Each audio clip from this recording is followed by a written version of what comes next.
What's up guys, it's Nick. I've reviewed a couple keyboards, specifically 60% and entry-level keyboards, but none of those had made me want to replace my main keyboard, until today. And what keyboard could that be? Well, it's the Kemove Snowfox.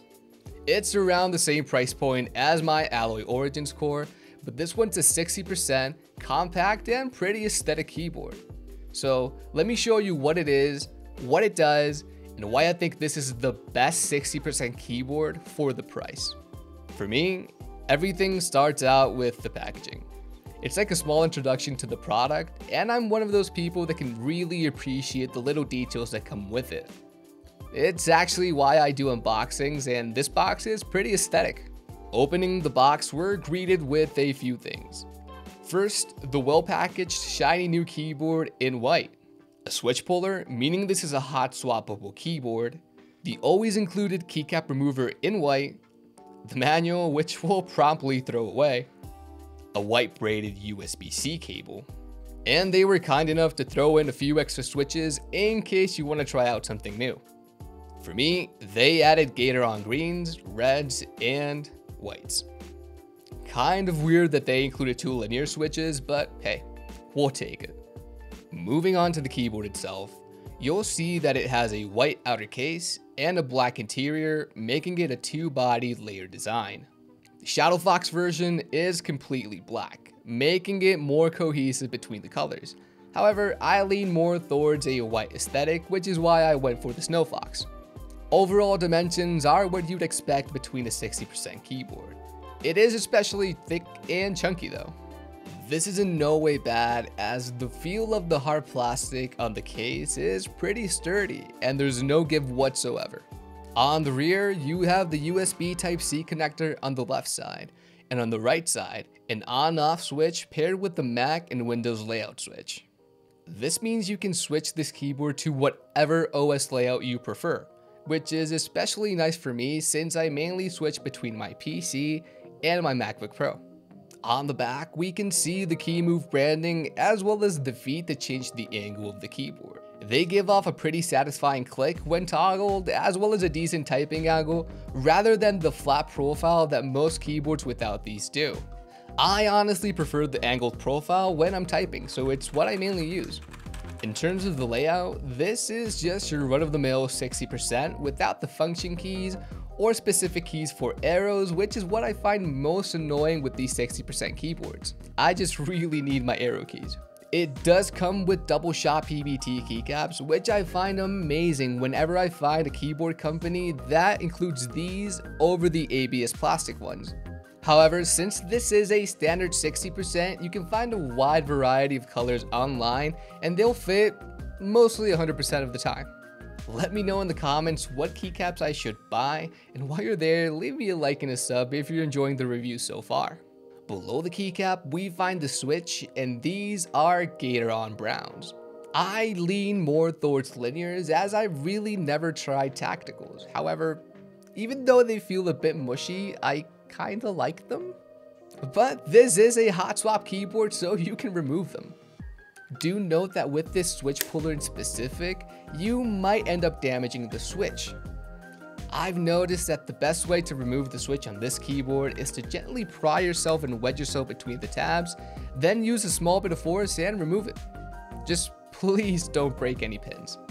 But moving towards the stabilizers, we have to realize that this is a mass-produced keyboard, and it won't give you that Duroc aftermarket effect. However, for being a mid-range, these are pretty nice and I'm satisfied. You can always mod the keyboard and they do come factory lubed. However, if you try to remove the stabilizers, you'll find that they're thoroughly soldered and they're very difficult to remove, if not impossible. You can always try though, but this is how it sounds.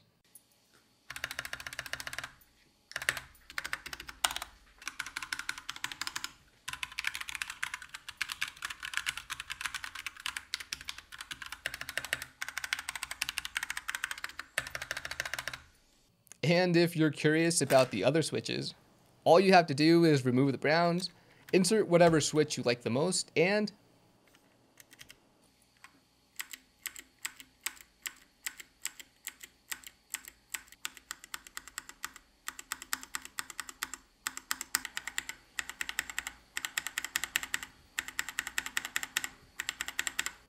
Maybe you don't care about the sound, but for the price, I think it sounds pretty good. Besides the general acoustics, this is a Bluetooth keyboard, meaning you don't need a cable to use it.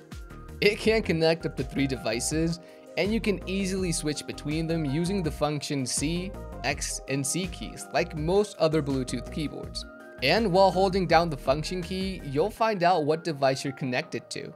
With its 3000 mAh battery, it holds power pretty well.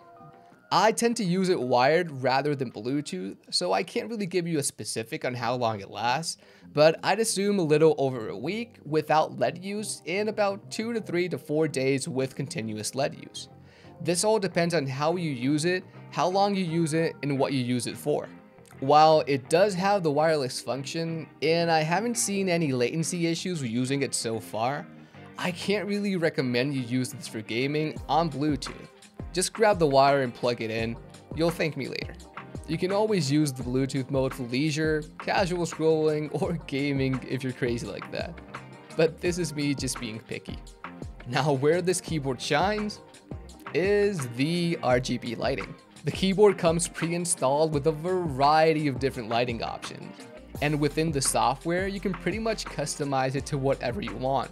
You can choose between customizing animations and individual lighting patterns.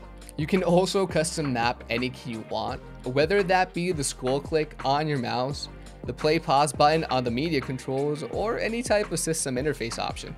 You can also remap the function keys, making this an extremely versatile keyboard. The only caveat, it seems, is that it's only for Windows users, which means Mac users are out of luck.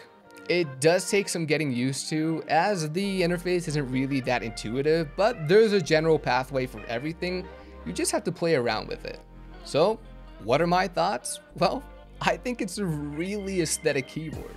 The matte white case and the included keycaps are pretty good for a mass-produced keyboard, but I don't really love the double layered design.